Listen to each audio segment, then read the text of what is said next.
እዩት በእናታችሁ ይሄን ምግብ ሶፍት ስጋው ላይ ስቴኪኒ እዚህ ጋር ፍርፍሩ ላይማ ጭራሽ ሶፍቱ ከመብዛቱ የተነሳ አብሮ የተፈረፈረ ሁሉ ነው የሚመስለው። ምግብ ተመግበን ስንጨርስ እጃችንን የጠረግንበትን ሶፍት ጥርሳችን ውስጥ የሆነ ቆሻሻ ነገር ያወጣንበትን ስቴኪኒ አንዳንዶቻችንማ ማስቲካ ሁሉ አይቀርንም ምግቡ ጋር ስንቀላቅለው።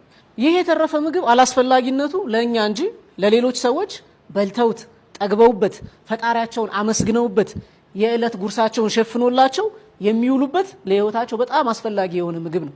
ምናልባት እነዚህ ሰዎች ከነ ሶፍቱም ከነ ቆሻሻ ስቴኪኒውም ስንሰጣቸው ሊበሉት ይችላሉ።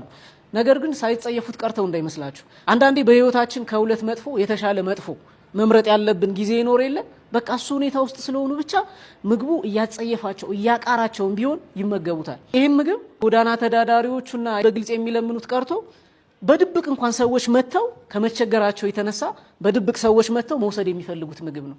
ስለዚህ እባካችሁ ከቻልን ልክ በዚህ መልኩ ቴካዌ ያደረግን ለሚያስፈልጋቸው ሰዎች እንስጥ።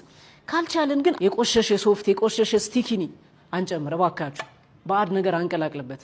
ሁላችሁም ሼር እያደረጋችሁ አድርሱልኝ። በጣም ብዙ ጊዜ ሬስቶራንት ውስጥ የምታዘበው ነገር ስለሆነ ነው።